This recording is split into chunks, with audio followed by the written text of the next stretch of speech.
오늘 하나님께서 우리에게 주시는 말씀은 출애굽기 1장 1절로 22절. 출애굽기 1장 1절로 22절 말씀입니다.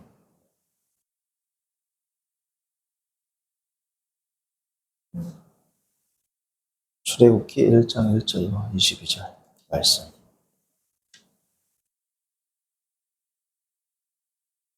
한 절씩 교독하겠습니다. 야곱과 함께 각각 자기 가족을 데리고 애굽에 이른 이스라엘 아들들의 이름은 이러하니 루벤과 시몬과 레위와 유다와 이사갈과 스불론과 베냐민과 단과 납달리와 각과 아세리요. 야곱의 허리에서 나온 사람이 모두 70이요 요셉은 애굽에 있었더라. 요셉과 그의 모든 형제와 그 시대의 사람은 다 죽었고 이스라엘 자손은 생육하고 불어나 번성하고 매우 강하여 온 땅에 가득하게 되었더라. 요셉을 알지 못하는 세왕이 일어나 애굽을 다스리더니 그가 그 백성에게 이르되 이 백성 이스라엘 자손이 우리보다 많고 강하도다. 자 우리가 그들에게 대하여 지혜롭게 하자. 이럴건대 그들이 더 많게 되면 전쟁이 일어날 때에 우리 대적과 합하여 우리와 싸우고 이 땅에서 나갈까 하노라 하고 감독들을 그들 위에 세우고 그들에게 무거운 짐을 지워 괴롭게 하여 그들에게 바로를 위하여 국고성 비돔과 라암셋을 건축하게 하니라. 그러나 학대를 받을수록 더욱 번성하여 퍼져가 나가니 애국 사람이 이스라엘 자손으로 말미암아 근심하여 이스라엘 자손에게 이를 엄하게 시켜 어려운 노동으로 그들의 생활을 괴롭게 하니 곧 흙 이기기와 벽돌 굽기와 농사 여러 가지 일이라 그 시키는 일이 모두 엄하였더라. 애굽 왕이 히브리 산파 시브라라 하는 사람과 부하라는 사람에게 말하여 이르되 너희는 히브리 여인을 위하여 해산을 볼 때에 그 자리를 살펴서 아들이거든 그를 죽이고 딸이거든 살려두라.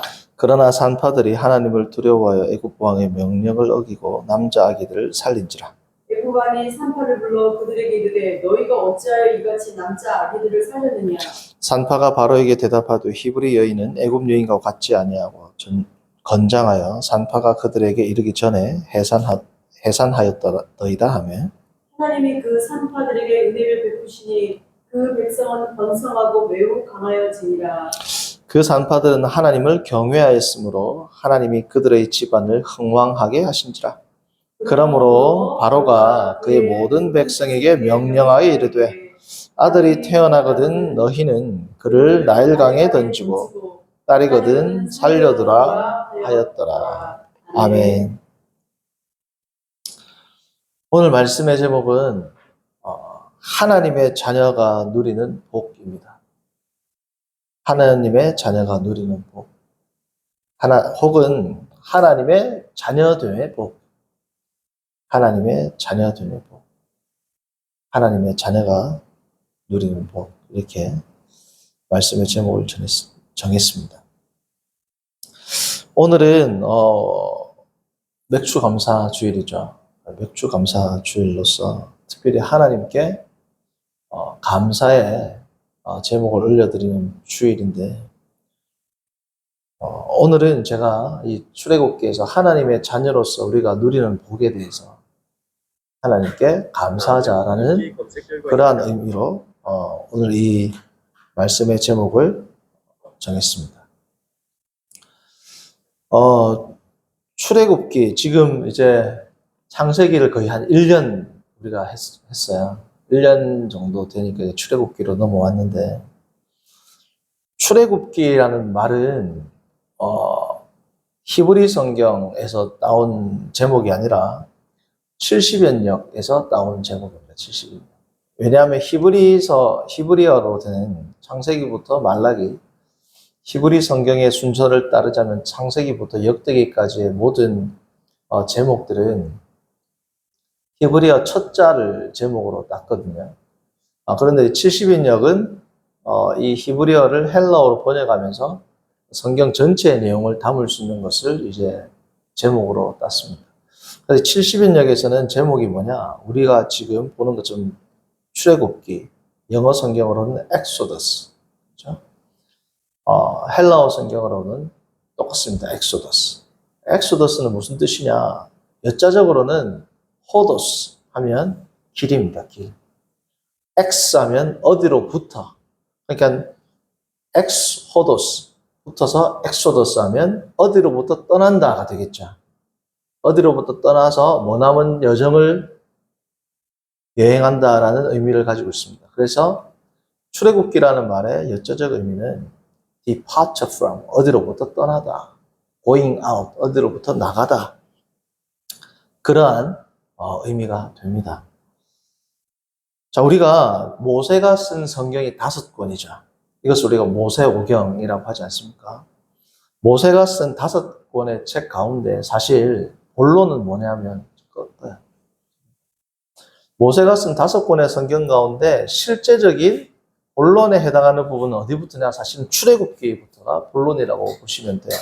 우리가 예전에 국어 시간 어릴 때부터 서론, 본론, 결론 이렇게 있잖아요. 창세기는 어찌 보면 서론입니다. 무엇에 대한 서론이냐? 이스라엘 백성들이 자신들의 정체성, 그렇죠? 이스라엘 백성이라는 것의 정체성이 어떻게 이루어지느냐? 어떻게 온 인류가 생겼고 이 인류로부터 이스라엘 백성이라는 하나님의 백성이 유래되었는가에 대한 서론적 설명이 어디에 나와요? 그 창세기에 나옵니다. 그 출애굽기에 이르려면 이제 드디어 뭐야? 비로소 이스라엘 백성의 탄생이 기록된 것이 뭡니까? 출애굽기죠. 그래서 이스라엘 백성의 탄생에서 가장 중요한 인물이 누굽니까? 모세죠. 그래서 우리가 아는 것처럼 출애굽기는 모세의 출생에서부터 모세가 죽으면 끝나요. 출애굽기 1장은 모세의 출생, 그리고 출애굽기 40장입니까? 40장. 이게 출애굽기가 끝이 아니고 어디야? 신명기에서 보면 신명기 34장이 끝인가요? 잠깐 보자. 그렇죠. 신명기 34장이 이제 모세의 죽음이죠. 그래서 출애굽기부터 이스라엘 역사에서 이스라엘 백성들의 정체성에서 가장 중요한 역할을 감당하는 모세의 죽음에서부터 신명기 모세의 출생에서부터 신명기 34장 마지막에 있는 모세의 죽음까지를 이제 전체 이스라엘 백성의 여정이라고 한다면 이제 본격적인 이 이스라엘 탄생에 대한 본론은 어디부터 시작된다? 출애굽기부터 시작된다라고 보시면 됩니다.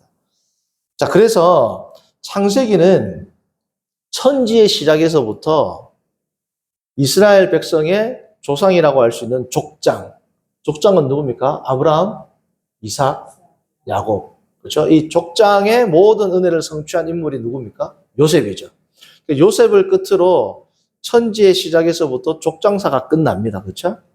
족장사가 끝나고 이 족장들로부터 유래된 이스라엘 백성들이 이제 출애굽기 1장부터 기록이 되죠. 그러니까 요셉의 죽음에서부터 요셉이 죽었기 때문에 애굽에서 이스라엘 백성들의 조상이 되는 야곱의 자손, 요셉과 모든 야곱의 자손들이 다 어디에서 죽습니까? 아들들. 여기서 말하는 아들들은 야곱의 아들들이 다 애굽에서 죽죠. 애굽에서 죽었는데 그러면 이스라엘 백성은 끝났는가? 아니란 말이죠. 요셉의 죽음으로 이스라엘 백성들의 뿌리가 끊어진 게 아니라 출애굽기 1장 1절을 봅니다. 이렇게 시작합니다. 야곱과 함께 각각 자기 가족을 데리고 애굽에 이른 이스라엘 아들들의 뭡니까? 이름은 이러하니 이스라엘 자손들은 계속해서 그 명맥이 유지된다. 그것을 강조하는 게 출애굽기 1장 1절부터죠. 이스라엘 백성은 끊어지지 않았다. 계속해서 이스라엘 백성들은 하나님의 복을 소유하고 애굽이라는 땅에서 그들의 자손들이 번성하기 시작했다. 그래서 출애굽기의 히브리식 별명은 이름들입니다. 이름들. 쉐모트. 이름들. 야곱의 아들들의 이름들이 얼마나 번성하게 되었는가. 그게 출애굽기의 시작이란 말이죠. 자, 오늘 특별히 7절을 출애굽기 1장 1절부터 22절 가운데 7절을 제가 오늘 말씀의 핵심 구절로 저는 정했습니다. 7절을 보시면 어떻게 됩니까? 이스라엘 자손은 생육하고 불어나 번성하고 매우 강하여 온 땅에 가득하게 되었더라. 7절을 보면 불어나 번성하고 매우 강하다. 여기서 매우 강하다는 히브리를 보면 두 번을 강조했어요. 우리 어법으로 하자면, 아, 기분 좋아. 근데 진짜 좋으면 어떻게 해요? 진짜 좋아. 너무 좋으면 어떻게 해요? 진짜 좋아져. 진짜처럼 7절을 보면 매우가 두 번 써져 있습니다. 엄청나게 이스라엘 자손들이 어떻게 되었다? 그것도 어느 땅에서? 애굽이라는 타국에서 매우 강성하게 되었다. 그게 이제 출애굽기의 시작이에요. 하나님의 약속과 하나님의 복이 다 성취되었다는 거예요. 자, 하나님께서 아브라함에게 주셨던 세 가지 복이 뭡니까? 땅이죠. 비록 그들이 애굽에 살았지만 고센 지역은 누구 땅입니까? 애굽 땅인데 누구 땅이에요? 이스라엘 땅이에요. 유대인들 땅이, 이때는 유대인이 아니지. 하나님의 백성인 이스라엘 백성들의 야곱의 후손들의 땅이 된 거야. 땅의 복을 받았습니다. 그런데 이 복의 완전한 성취는 이제 가나안 땅이죠. 그렇죠? 어쨌든 부분적이나마 땅의 복을 그들은 소유하고 있습니다. 자손이 어마어마하게 늘었죠. 오늘 보면 이름들. 그렇죠? 복을 영위했습니다. 복을. 자손과 하나님의 모든 유업을 받음으로 애굽에서 가장 비옥한 삼각주 지대에 뭐가 있어요? 고센 땅이 있어요. 가장 비옥한 땅을 받는, 우리로 말하면 가장 좋은 부동산을 받은 겁니다. 그렇죠? 그러니까 땅과 자손과 복을 영위하면서 이스라엘 백성들이 강성하게 되었다. 그것이 출애굽기의 시작인 것입니다.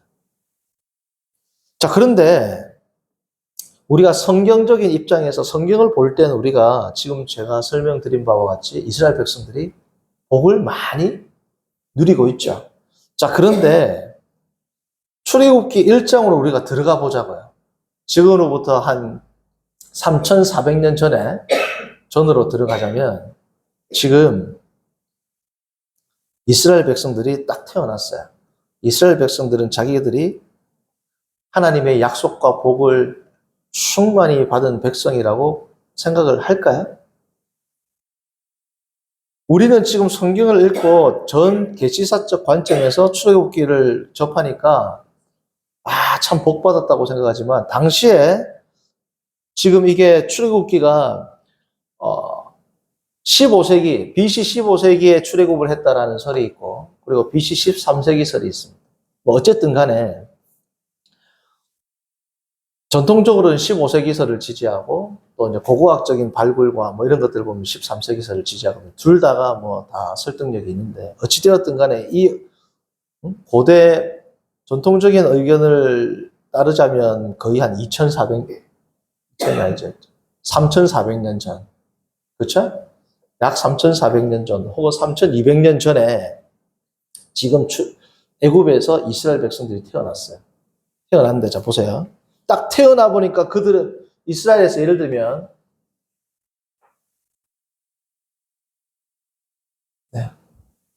꺼도 돼. 자, 태어났습니다. 이스라엘에서 딱 태어났는데 자, 이름이 레위입니다. 그래서 레위라는 아이가 딱 태어났어요. 근데 딱 태어나자마자 그의 신분은 뭡니까? 이스라엘 백성이 딱 태어났더니 신분이 뭐예요? 노예입니다. 노예. 태어났는데 노예다. 자, 복받은 인생이에요. 세상적인 관점에서 볼 때. 우리로 말하면 뭐야? 흙수저랍니다. 흙수저. 흙수저 중에서도 흙수저야. 태어났더니 내가 누구다? 노예다. 제가 여러 번 강조했는데 노예는 아리스토텔레스가 뭐라고 불렀어요? 말하는 나귀다. 노예와 나귀의 차이점은 노예는 말을 하는 나귀다. 하나의 사물로 봤습니다. 사물. 라틴어로 res, thing. 그냥 하나의 사물로 봤단 말이죠. 우리가 잘 아는 종의 이름 오네시모도 쓸만한 놈이다 이 뜻입니다. 뭐 노예 이름으로 흔한 게 뭐 세쿤두스. 세쿤두스가 뭐냐면 우리 영어로 하면 세컨드. 둘째 놈. 첫 번째 태어난 둘째 놈. 뭐 쓸만한 놈. 다 물건이란 말이죠. 태어나 보니까 당시에는 나귀하고 똑같이 취급을 받는 노예로 태어났어요. 자, 근데 두 번째, 노예로 태어나니까 뭘 하게 돼요? 혹독한 노동을 하게 되죠. 자, 그런데 오늘 12절을 봅니다. 12절. 12절 보기 전에 9절, 10절을 봅니다. 그가 백성에 이르되 이 백성 이스라엘 자손이 우리보다 뭐라고요? 많고 강하도다. 오늘 제가 핵심 구절로 읽었던 7절에서는 이스라엘 자손이 매우 강하여 온 땅에 불어났더라. 이게 성경적인 관점에서는 복이에요, 저주예요? 복이죠, 지금. 하나님의 복, 하나님의 약속이 온전히 충만히 성취됐다라는 것을 보여주는 게 7절이란 말이죠. 그런데 당시에는 이 7절이 뭐예요? 저주입니다, 저주. 하나님의 백성, 성경적인 입장에서는 복인데 이 당시에 태어났더니 노예인데 사람이 불어나니까 어떻게 해요? 더 박해하죠. 사람이 불어나니까 이 백성들이 강성해지니까 우리가 더 박해하자. 그 결론이 뭡니까? 10절 봅니다. 자, 우리가 그들에게 대하여 지혜롭게 하자. 두렵건대 그들에 대해서 우리가 전략적으로 접근하자 이 뜻입니다. 지금으로 말하면. 그렇죠? 두렵건대 그들이 더 많게 되면 전쟁이 일어날 때 우리 대적과 합하여 우리와 싸우고 이 땅에서 뭐라고요? 나갈까 하노라. 지금 이게 출애굽기가 13세기서를 지지한다면 이때 요셉이 들어갈 때가 힉소스 왕조거든요. 힉소스라는 말의 뜻은 외국인이라는 뜻입니다. 애굽 역사상 유례 없는 가나안 민족이 들어와고 애굽을 지배하고 애굽의 왕이 됐습니다. 그게 요셉이 들어오는 시점과 맞물린단 말이죠. 그러니까 요셉을 알지 못하는 새 왕이 일어나니까 어떻습니까? 두렵단 말이죠. 이 민족이 또 강성하게 되면 우리 왕국을 또 집어삼킬 수 있겠구나. 그러니까 어떻게 돼요? 더 박해하자는 거예요. 이 박해의 결과가 어떻게 드러나는 거예요? 12절 봅니다. 자, 박해를 하는데 그러나 학대를 받을수록 더욱 어떻게 된다? 12절. 학대를 받을수록 더욱 사람이 번성한. 자, 성도님들, 노예로 태어났는데 애굽 왕과 애굽의 정책을 담당하는 자들이 너무 사람들이 많아지니까 우리가 사람들이 많아지면 안 되니까 박해를 해야 되겠다. 더 고된 노동을 시켰어요. 사람이 더 늘어나. 복이에요, 저주예요. 저주입니다. 이때 당시에는. 네, 에어컨 좀 틀어주세요. 더워서 안 돼. 조금 온도 높여가지고. 그러니까 지금 이스라엘 백성들의 수요, 인구가 늘어나는 것은 당시 백성들에게는 안 좋은 소식이란 말이죠. 안 좋은 소식. 자, 세 번째. 학대를 하면 할수록 사람들이 더 인구가 늘어나니까 결국은 바로가 어떤 명령을 내립니까? 오늘 우리가 출애굽기 1장에서 보았던 것처럼 히브리인들을 다 말살시켜라. 남자아이들은 뭐라고요? 다 죽여라. 홀로코스트란 말이죠. 성도님들, 이거를 복이라고 볼 수 있어요? 태어났더니 내가 노예고, 좀 있었더니 왕이 뭐예요? 모든 히브리인들은 다 죽여라. 딸만 살려놔라. 자, 복입니까? 저주입니까? 사람들의 관점에서는 이것보다 더 큰 저주가 없어요. 노예로 태어난 것보다 더 큰 저주가 있어요. 그런데 거기다가 태어나는데 남자는 다 어떻게 해라? 다 죽여라. 이것보다 더 큰 저주가 어디 있어요? 그래서 이스라엘 백성들이 어떻게 했느냐? 2장 23절을 봅니다. 2장 23절.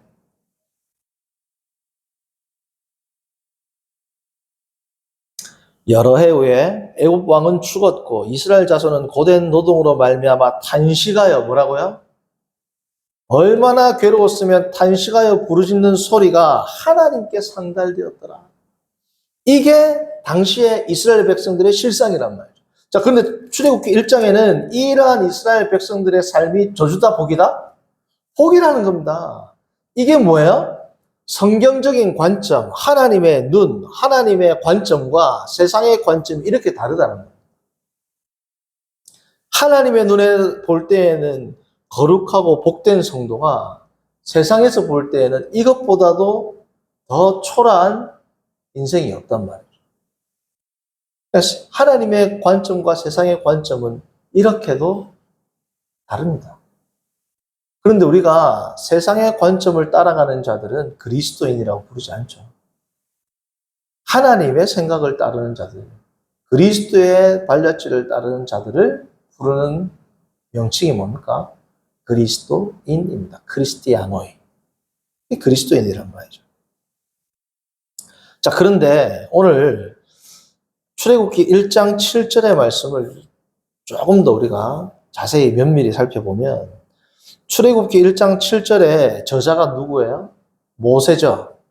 모세가 쓴 이 단어들은 다 이 단어를 쓴 이유가 있습니다. 자, 이스라엘 백성들의 복을 의미하는 이스라엘 백성들의 번성함을 의미하는 5개의 단어가 나옵니다. 첫 번째 뭡니까? 생육하다. 두 번째 뭐예요? 불어났다. 세 번째 번성했다. 네 번째 강하다. 다섯 번째 가득하게 되었다. 동사를 얘기하는 거예요. 땅에 가득하게 되었다. 여기서 말하는 건 다 5가지의 동사입니다. 생육하고 불어나고 번성하고 강하고 가득하게 되었다. 뭐 강하다는 형용사라고 볼 수도 있지만 어찌되었든 간에 자, 이러한 5개의 수식어가 있는데 이 5개의 수식어는 다 어디에 나오느냐? 그 중에서 4개 강하다는 단어는 나중에 따로 떼서 살펴보겠습니다. 생육하고 불어나고 번성하고 가득하다라는 단어는 다 하나님께서 창세기 특히 어디에 1장에 천지창조에서 나오는 단어들입니다. 천지창조에서. 자, 우리 볼까요? 창세기 1장 22절. 제가 읽어봅니다. 하나님이 그들에게 복을 주시며 이르되 생육하여 번성하며 생육하다 나오죠? 번성하다 나오죠? 여러 바닷물에 충만하라. 충만하라가 지금 출애굽기 1장 7절에 나오는 마지막 단어 가득하다, 말라라는 이 히브리어가 같은 단어입니다. 창세기 1장 22절에서 생육하고 번성하고 충만하라 라는 단어가 나옵니다. 창세기 1장 20절에는 하나님이 이르실 때 물들은 생물을 뭐하게 하라? 번성하게 하라. 여기서 번성하게 하라라는 이 단어는 출애굽기 1장 7절에 나오는 불어나다라는 단어와 같은 단어입니다. 한글로는 다르게 번역했지만 출애굽기 1장 7절에 생육하고 불어나다 할 때 불어나다가 창세기 1장 20절에 번성하다입니다. 그러니까 창세기 1장 20절, 21, 22절 사이에 출애굽기 1장 7절에 나오는 생육하고 불어나고 번성하고 온 땅에 가득하다라는 이 모든 단어가 어디에 나온다? 하나님의 천지 창조에서 나온단 말이죠. 자, 그러면 이건 무슨 의미입니까? 이건 뭘 지금 모세가 이야기하고 싶은 거야? 하나님의 천지 창조가 위대한 하나님의 축복, 하나님의 복, 하나님의 이 피조물을 향한 하나님의 복된 선포가 누구로 말미암아 깨졌어요? 아담의 불순종으로 말미암아 깨졌죠. 자, 그런데 이 아담의 불순종으로 말미암는 하나님께서 천지 창조 시에 선포하셨던 이 복이 누구를 통하여 회복된다는 걸 말하고 싶은 겁니까? 모세는 하나님의 백성인 이스라엘을 통하여 다시 회복된다. 아담은 실패했는데 아담이 실패한 것들을 하나님께서 누구를 통해서 이제 회복시켜 나가기를 원하신다? 이스라엘 백성을 통해서 회복시켜 나가신다. 이 이스라엘 백성들이 나중에 이사야, 우리가 지금 이사야를 보고 있죠. 이사야에 나오면 이 이스라엘 백성을 뭐라고 이야기합니까? 복수명사로 여호와의 종이라고 합니다. 여호와의 종. 여호와의 종. 근데 이 여호와의 종 중에서 여호와의 종이 누굽니까? 나중에 예수 그리스도죠. 그러니까 하나님께서 아담에게 주었던 천지 창조의 명령, 그걸 보존하라는 명령이 꺾였는데 실패했는데 그것을 누구를 통해서 회복한다? 이스라엘 백성들을 통해서 하나님께서 회복하기 시작하고 참 이스라엘 백성 가운데서도 가장 참 이스라엘이 누구다? 예수 그리스도를 통해서 하나님께서 회복하시고, 예수 그리스도를 따른 우리가 뭐예요? 새로운 의미의 하나님의 이스라엘 백성이란 말이에요. 그러한 하나님의 백성을 통해서 뭡니까? 하나님께서 하나님의 섭리를 이루어 가신다. 그것을 모세는 출애굽기 1장 7절에서 뭡니까? 말하고 싶은 겁니다. 눈으로 볼 때, 겉으로 볼 때, 사람들이 볼 때는 저주인데, 사람들이 볼 때는 이것보다 초라하고 비참한 인생이 없는데, 모세가 볼 때는 지금 이스라엘 백성들이 종으로 보이는 거야. 아니면 불안하고 생육하고 강성하고 강한 백성으로 보이는 거야. 하나님의 복을 소유할 뿐 아니라 하나님의 복을 성취해 나가는 위대한 백성으로 모세는 뭐예요? 이스라엘 백성을 그리고 있습니다. 이게 뭐야? 하나님의 관점이에요. 세상의 관점은 초라한 인생들. 그러나 하나님의 관점은 뭡니까? 하나님의 천지 창조의 명령을 다시금 수행하는 위대한 백성들이 누구다? 지금 노예로 태어나고 있는 이 이스라엘 백성들이란 말이죠. 강하다라는 단어는 창세기에서 한 번 등장하는데 어디에서 등장하느냐? 아비멜렉이 이삭에게 떠나라 그러죠. 그랄 땅에서. 그때 이렇게 얘기합니다. 창세기 26장 18절. 아비멜렉이 이삭에게 이르되 내가 우리보다 크게 강성한 즉 우리를 떠나라. 자, 이삭이 강성하고 부유하고 엄청난 거부가 되니까 아비멜렉이 떠나라 그랬죠. 자, 그러면 강성한 즉 떠나라. 떠나라는 말 앞에서 뭐가 나와요? 강성하게 되었다라는 말이 나왔죠. 강성하다는 단어는 지금 출애굽기를 쓰기 전에 창세기에서 한 번 나옵니다. 딱 이때 한 번 나온단 말이죠. 언제? 강성하면 이 땅을 떠나라. 자, 그러면 이거는 어떤 복선이 될까요? 이스라엘 백성들이 이제 강성하게 되었기 때문에 하나님 나라의 나라라고 칭할 수 있는 새로운 땅으로 떠날 때가 되었다. 그때가 도래했다. 그것을 알려주는 신호탄이란 말이에요. 세상 사람들이 볼 때에는 이제 이 이스라엘 백성 1장 7절은 뭐예요? 곧 망할 징조입니다. 생육하고 불온하고 강성했기 때문에 곧 민족 대학살을 맞아들이게 될 망할 징조인데 하나님의 눈은 뭐예요? 흥할 징조란 말이죠. 더 큰 땅으로 나아갈 시작이란 말이에요. 이렇게 뭐예요? 관점이 다릅니다. 성도님들은 누구의 관점으로 살아가시나요? 오늘 맥주 감사 주일입니다. 내가 하나님께 감사해야 되는데 감사할 제목을 찾아봐도 없어요. 그러면 지금 내 관점이 누구 관점으로 돼 있는 거야? 세상의 관점으로 돼 있으니까 감사할 제목이 없고 굳이 감사를 하면 짠해서 한다는 거야. 짠해서. 아, 감사하라고 했으니까 감사해야지. 관점 자체가 나의 세계관 자체가 세상적인 것들로 물들어 있으니까 감사할 제목이 안 나오죠. 당연히. 성경적 관점에서 볼 때는 1장 7절보다 더 큰 지금 복의 성취가 없어요. 세상적 관점에서 볼 때는 1장 7절보다 더 큰 저주가 없단 말이에요. 왜 누구의 눈에는 저주로 보이고 누구의 눈에는 복으로 보이죠? 이 세계관 차이란 말이에요. 세계관. 관점의 차이란 말이죠. 성도님들, 맥주 감사주일날 우리에게 주신 복을 감사하고 하나님께 감사를 올려드리자. 맞는 말이고 좋은 말씀입니다. 그 전에 뭐 해야 돼? 우리의 관점이 바뀌어야 된단 말이에요. 그래야 진정한 감사가 나오지 않을까요?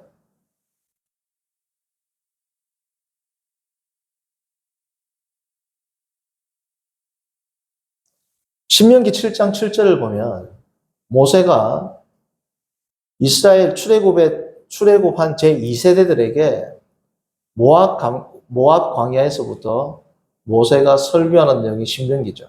그 신명기에서 이스라엘 백성의 정체성을 정확하게 지적합니다. 뭐라고 이야기하느냐? 모세는 이렇게 이야기합니다. 7장 7절 신명기.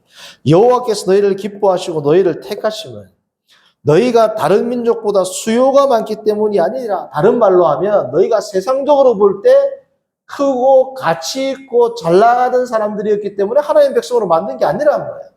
뭐라고 해야 합니까? 너희는 오히려 모든 민족 중에 가장 적으니라, 가장 작으니라, 가장 초라하니라. 그런데 그 백성을 하나님은 누구로 삼으셨다? 하나님의 백성으로 삼으셨다. 너희가 가장 다른 민족보다 적은 민족이지만 너희는 왕같은 제사장이요 거룩한 백성이요 하나님의 소유다. 그게 뭡니까? 모세의 이스라엘 정체성에 대한 하나님의 계시란 말이에요. 성도님들, 아브라함이 하나님께 부르심을 받았습니다. 하나님께 직통 계시를 받았단 말이에요. 직통 계시를. 그죠? 아브라함아 이름을 부르고 내가 너에게 지시할 땅으로 가라. 성도님들, 하나님께서 내가 너에게 지시할 땅으로 가라 그러면 잘 돼야 돼요? 안 돼야 돼요? 하나님이 가라 그랬어요. 그것도 그냥 요즘처럼 뭐 기도하다가 어느 정도의 감동도 아니고 그냥 나타나가지고 귀에다가 들려주셨단 말이죠. 환상 가운데 임하셨단 말이에요. 창세기 15장을 보면. 12장에는 음성, 15장에는 환상. 환상과 음성과 같은 구약에서 보면 이것보다 더 큰 계시가 있습니까? 확실한 계시가 있습니까? 가라고 했단 말이에요. 누가 가라 그랬어요? 하나님이 가라 그랬습니다. 그럼 누가 책임져야 돼요? 하나님이 책임져야 되죠. 그런데 뭐가 일어나요? 그 땅에 기근이 일어나요. 성도님들, 당시에 애굽, 이집트 문서들을 보면 기근이 그냥 기근이 아닙니다. 제가 저번에 한번 읽어드렸잖아요. 그렇죠? 기근은 그냥 죽는 거야. 다 말라 죽는 겁니다. 물도 없고 먹을 것도 없고 다 죽는 겁니다.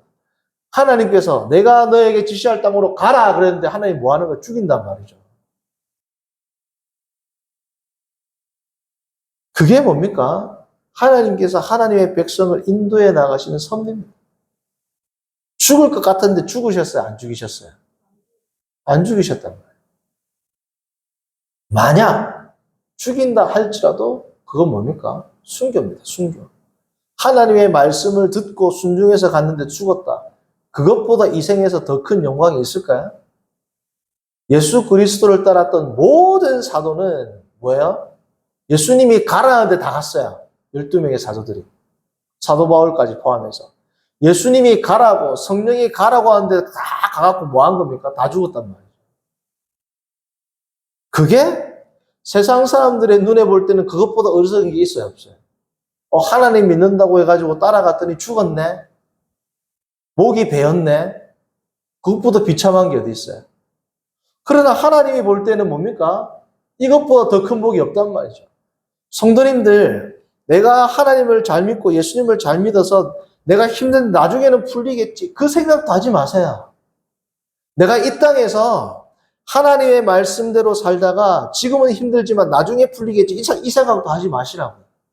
하나님 앞에서 내가 순간순간 주님과 동행하고 순간순간 주님의 말씀 안에 거하고 순간순간 주의 말씀에 순종하면 그것보다 더 큰 복이 있어요, 없어요?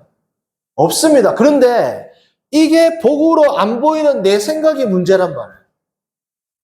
내 삶이 지금 복으로 오지 않고 저주로 오는 것이 이게 뭐예요? 내 사고방식의 문제란 말이에요. 이것을 하나님 나에게 깨해 주십시오.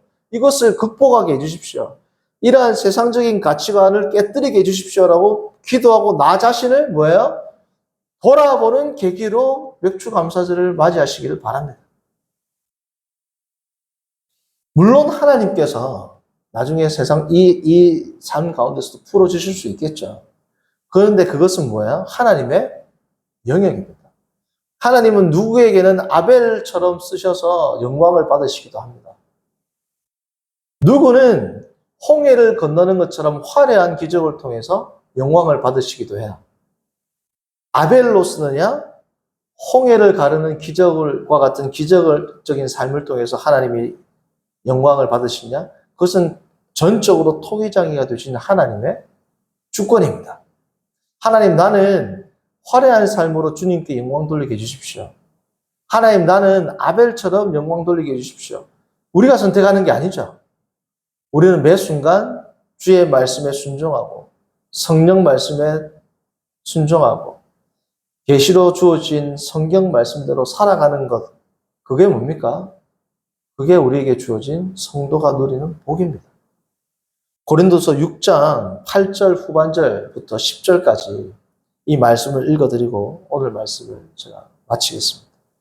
자, 8절 하반절입니다. 사도 바울은 고린도인들에게 그리스도인이라는 그리스도인의 정체성이 무엇인지를 이렇게 밝히 설명합니다. 우리는 속이는 자 같으나 참되고 무명한 자 같으나 유명한 자요. 죽은 자 같으나 보라 우리가 살아있고 징계를 받은 자 같으나 죽임을 당하지 아니하고 근심하는 자 같으나 항상 기뻐하고 가난한 자 같으나 많은 사람을 부유하게 하고 아무것도 없는 자 같으나 모든 것을 가진 자로다. 이게 성도란 말이에요. 성도. 우리는 무명한 자 같으나 유명한 자입니다. 속이는 자 같으나 진실을 자 참된 자입니다. 근심하는 자 같으나 항상 기뻐하는 자입니다. 가난한 자 같으나 많은 사람을 부유하게 합니다. 가난한 자 같으나 단순히 부유한 자가 아니라 사도 바울은 뭐라고 해요? 가난한 자 같으나 많은 사람을 부유하게 하는, 나만 부유한 게 아니라 많은 사람을 부유하게 하는 자라면 지금 이 순간도 물질적으로는 부유하지 못하더라도 우리의 정체성은 부유할 뿐 아니라 다른 사람들까지도 부유하게 하는 자다. 그게 성경에서 말하는 지금 나의 정체성입니다. 성도님들, 오늘 이 맥주 감사 주일날 정말 주님께 나의 중심에서부터 변화된 가치로 하나님께 감사를 올려드리는 복된 주일 되기를 바랍니다. 네. 기도합니다. 선하신 하나님 아버지, 오늘 주님 앞에 나와 출애굽기의 말씀을 통하여 성도가 누리는 복이 무엇인지를 다시금 생각하게 하심을 감사합니다. 늘 주와 동행함으로 주의 말씀대로 주의 말씀 안에 거하고 주의 말씀대로 순종하는 것이 가장 큰 복인 것을 알고 오늘도 하나님께 기쁨의 감격과 감사를 올려드리는 거룩한 주일 되도록 인도하여 주옵소서. 예수님의 이름으로 기도합니다. 아멘.